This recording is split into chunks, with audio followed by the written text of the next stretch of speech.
Au cours de cette présentation, vous allez découvrir comment saisir une partie du patrimoine de votre client. Pour commencer, sélectionnez l'option Découverte puis l'onglet Découverte patrimoniale.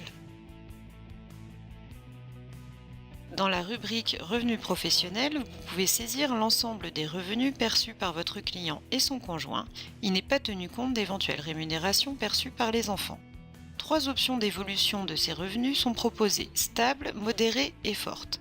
L'option stable indique que les revenus seront fixes hors inflation entre aujourd'hui et le départ à la retraite. 1% annuel d'évolution croissante sera prévu pour l'option modérée et 2% pour l'option forte. Le montant des revenus à indiquer doit alors correspondre au montant des revenus reportés sur la feuille de déclaration d'impôt, à savoir le revenu professionnel net de charges sociales. En fonction de l'activité professionnelle, d'autres types de rémunération peuvent être saisis.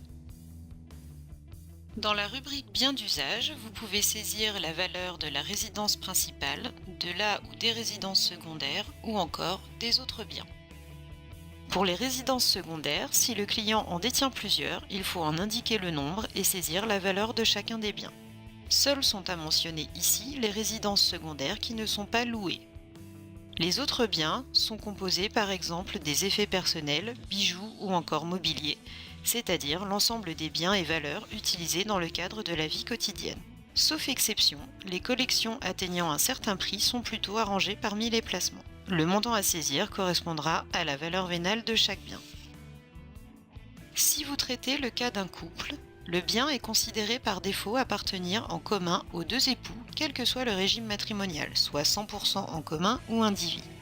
Si le bien appartient en partie ou en totalité en propre à l'un et ou à l'autre des époux, vous devez indiquer la quote-part détenue par chacun.